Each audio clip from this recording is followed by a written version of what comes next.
So Gibbs phenomenon is about convergence of periodic signals at discontinuity. So if you have a periodic signal which is with the discontinuities, say something like this, and again it goes. So this goes on forever. Same thing here. So this has a jump discontinuity at t, 2t, etc. So the whole point is such a jump discontinuity can be taken out by bringing in an appropriate ramp waveform.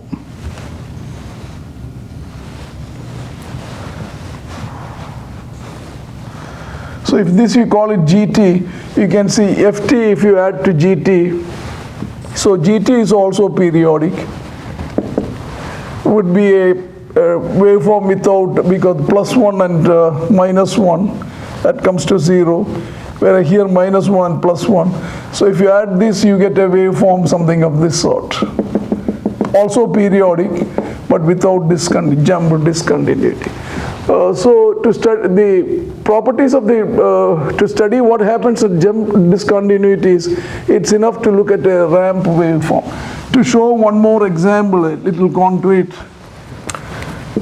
let's say you have a square waveform which has jump discontinuities, and to that, if you add a ramp like this, so this is g of t, this is f of t. So if you add, you are going to get triangles.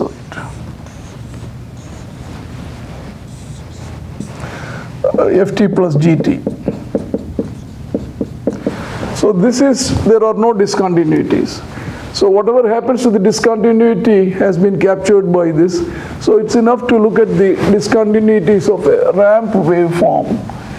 And that's where we are going to start. So I'm going to look at this ramp waveform. So it will be called that to be Ft. Those were examples. This is also a periodic function.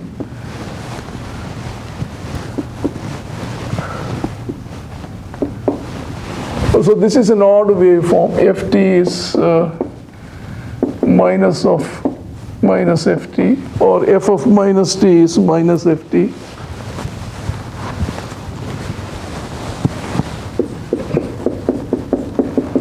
Odd waveform. And Ft happens to be 1 minus t over t by 2 in the region, in the basic region within a period. When t is 0, it's 1, it's minus 1. But this has got an odd function, so it has got only odd harmonic, sine k omega naught t. And omega naught is 2 pi over t. And bk is given by 1 over t integral minus t by 2 to t by 2 ft sine k omega naught t dt. Here there are minus k. So if you look at b of minus k, you put k equal to minus k. Sine minus k omega naught t is minus. So you can clearly see it is minus bk. So if you look at, if you put k equal to minus k, you have minus bk, here you have sine of minus k. Again, sine of minus k is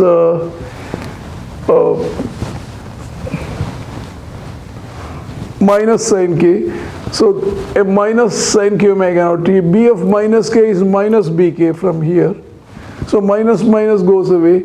So the whole point is the negative term is the same as the positive term. And b0 from here, b0 is sine 0, so that's 0. So you can clearly see that this can be written as 2 times k equal to 1 through infinity bk sine k omega naught t. And bk itself has more simplification, because this is, in this picture, this is odd, this is odd. So this is an even waveform. Consequently, it's enough to we can just compute it over half cycle.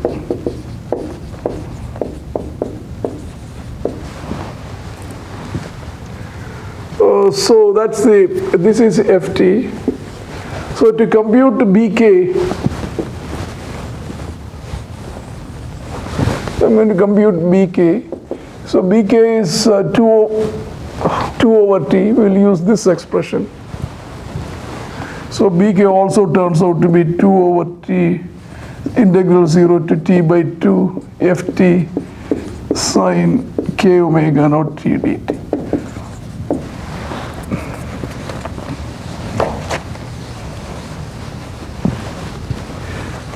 And this expression, I'm going to write it here, 2 sigma Bk sine k, or here, summation 2 goes outside, 2 sigma Bk sine k omega naught T, k from 1 through infinity.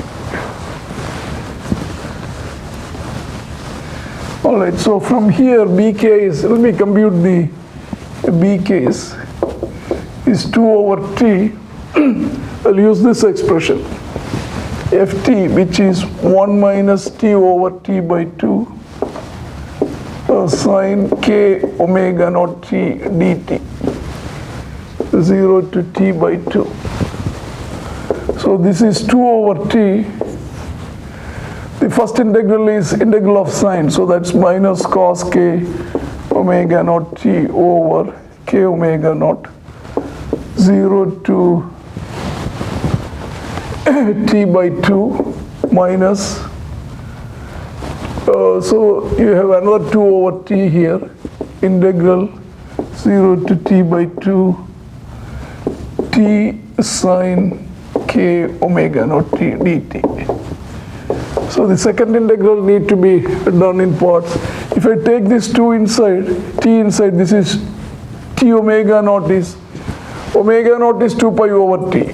So T omega naught is 2 pi, 2 cancels.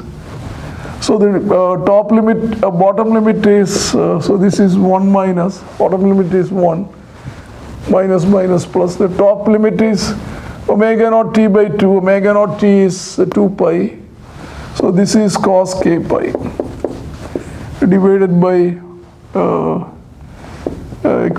pi k, because T omega naught is 2 pi, 2 cancels, or minus 4 over T squared. Then this we will integrate by parts. So this is T minus cos k omega naught T divided by k omega naught 0 to T by 2 minus minus plus integral derivative of T. So that's dt cos k omega naught T k omega naught, I'll pull outside, dt 0 to T by 2. So let's take care of this term. This derivative is sine k omega naught T over k omega naught twice. So k is T squared, putting 0 to T by 2.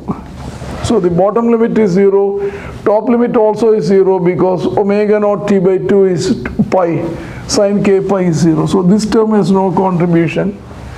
Coming here, the bottom has no contribution, lower limit, because T equal to 0. So the upper limit is the only term contributing, so that is T by 2 with a minus sign, minus minus plus, and you have 4 over T squared. Then you have cosine of k omega naught T by 2, so that's cos k pi. T and divided by k omega naught. T and 1 T cancels, 2 cancels with this. Then you have k omega naught. So that is, omega naught T, 2 pi, 2 cancels, so this is simply k pi with a plus sign. So that's the same as this term. So this simply turns out to be 1 over pi k, bk. The bk's turn out to be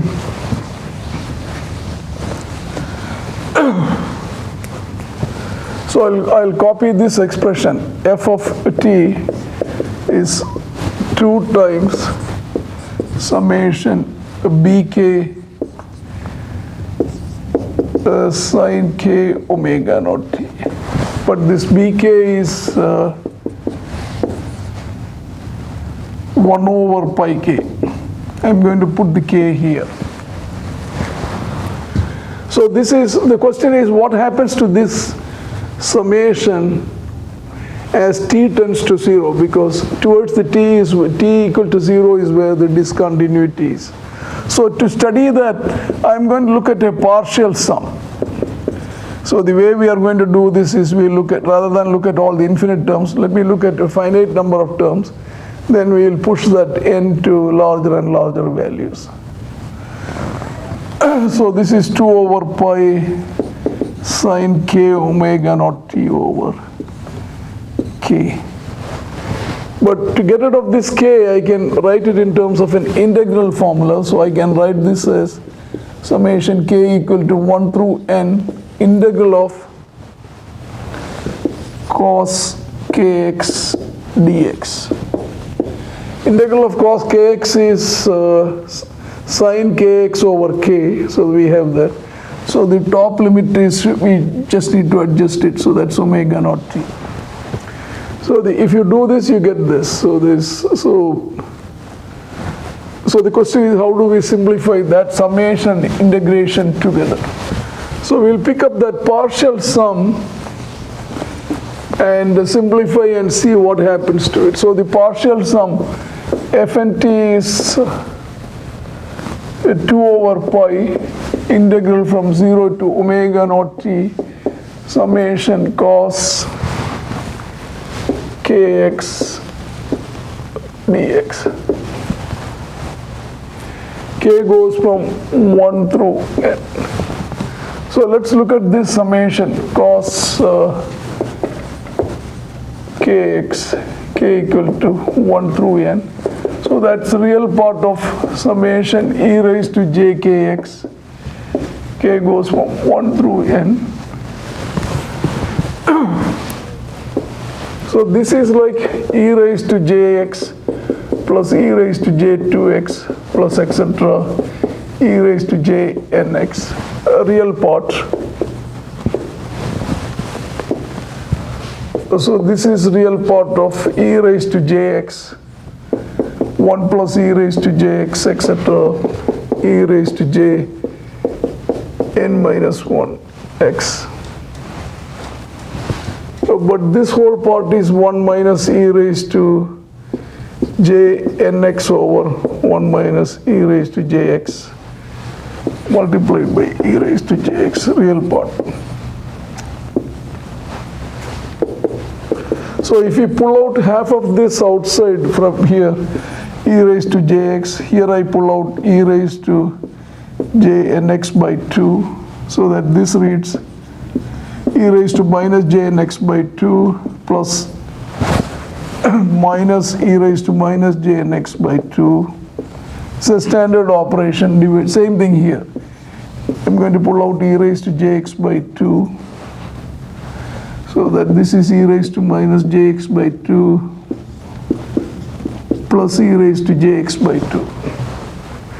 So notice that each of this is a sine term, and this simplifies as a real part of e raised to j n plus 1 x by 2 sine nx by 2 divided by sine x. So its real part is just with the cosine.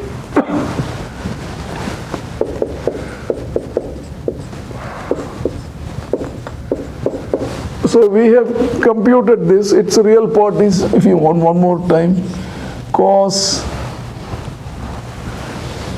n plus 1 x by 2 multiplied by that sine term, sine nx by 2 sine x by 2. So let me substitute that here. This is cos n plus 1 x by 2 sine nx by 2 over sine x by 2 dx. So this needs to be integrated. It looks like a little mess, but we will make some approximation. So in other words, let me copy that last line here. So if I write this as cos n plus 1 x by 2 sine nx by 2 over sine x by 2.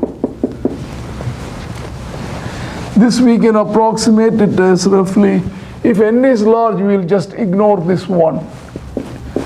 So this reads now cos nx by 2 sine nx by 2 over sine x by 2. But this is now sine 2nx, I'm sorry, sine nx, because divided by 2.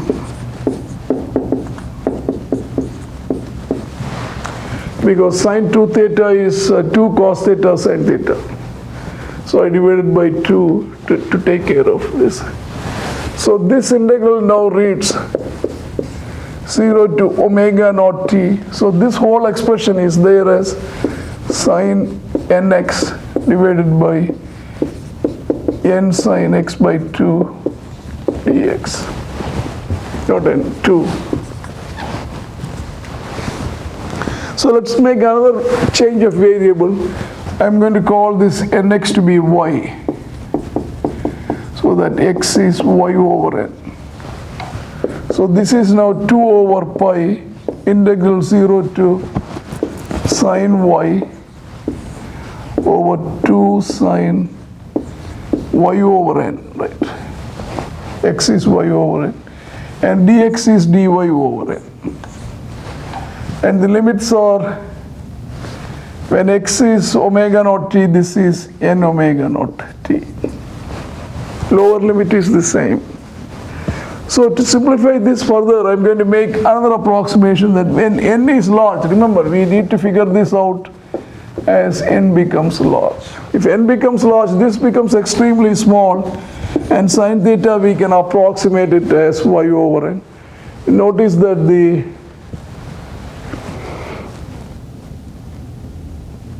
so there is a 2 also here, right? X by 2, so there is a 2 here, 2 here. So this 2 will cancel, n will cancel, and this integral will become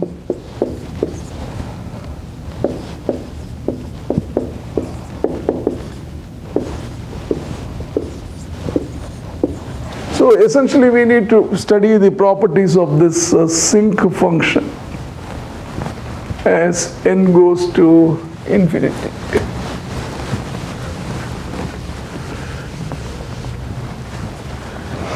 So n cancels, 2n cancels, and this we can rewrite this as sinc y.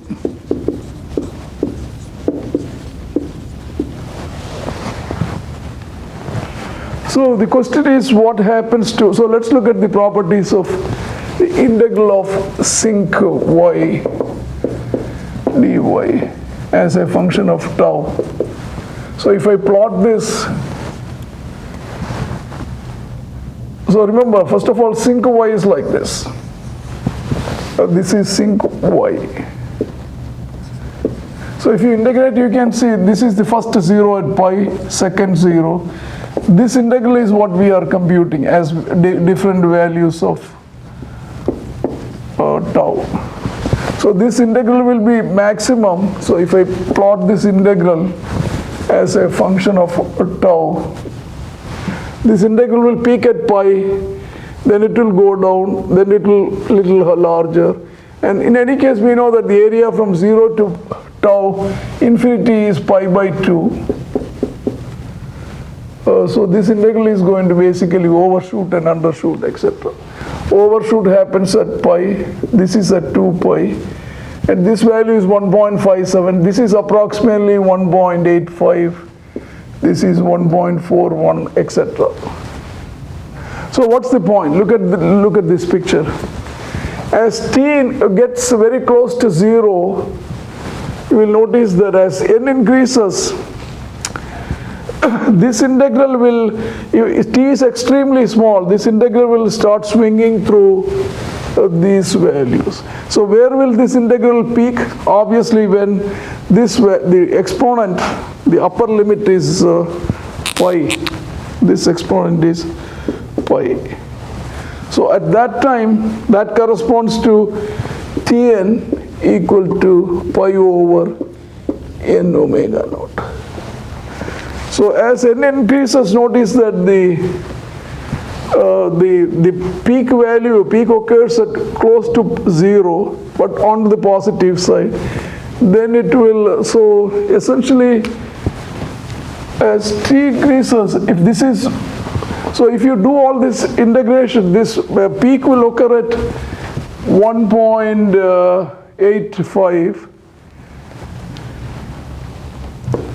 So 2 over pi 1.85. So remember, this is divided by 1.57. So this is roughly 1.17 or something. So it will be a little overshoot here. And then it will undershoot, overshoot, undershoot. There will be same thing here. Close to 1, there will be overshoot, undershoot, etc. So the overshoot occurs, the first overshoot is occurring at Tn, if your n pulses pi over n omega naught. As n increases, the Tn gets closer to 0 from the right. But the peak value, look at this, the peak value has nothing to do with n. That stays at 1.17. So that's the story. You have an overshoot and undershoot, which you cannot eliminate. Only thing you can do is by adding more and more terms, that overshoot gets closer to 1, etc. So if you want to compute this integral, so in any case, how much is the overshoot? So this overshoot is 0.17 divided by the total swing is +1 minus 1, 2. So it's about, this overshoot is roughly about 9% or 8.9%. And that's the Gibbs phenomenon. Wherever there is a discontinuity, if you do the Fourier series summation, the discontinuity is the function converges to the mean value, but there will be an overshoot and undershoot by 8.9%. That you cannot reduce or improve by adding more terms. If you add more terms, the point at which the overshoot occurs, the Tn, goes to 0, but the overshoot remains at 8.9%. Now, if you want to compute this quantity, so we need to compute the area under sink y up to pi. So in other words, 0 to pi sine x over x dx. Several ways you can compute it. So you can expand it as a series, maybe 3-4 terms, 5 factorial. So this divided by x, integral 0 to pi.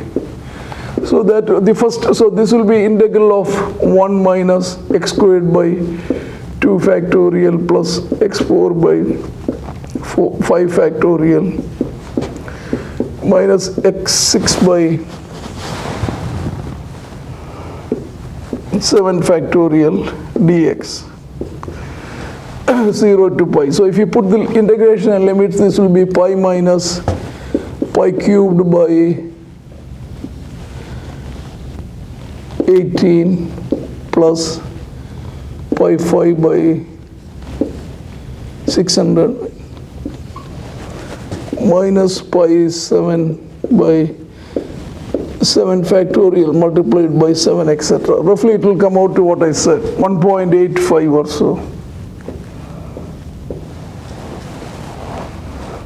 So you can, or you can add more terms, and that summarizes it.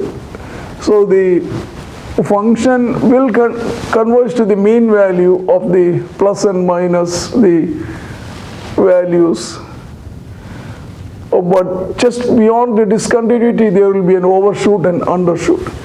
The overshoot will be about 9%. But the location where the overshoot occurs can get as close to 1 by adding more terms in the Fourier series approximation as you increase this n.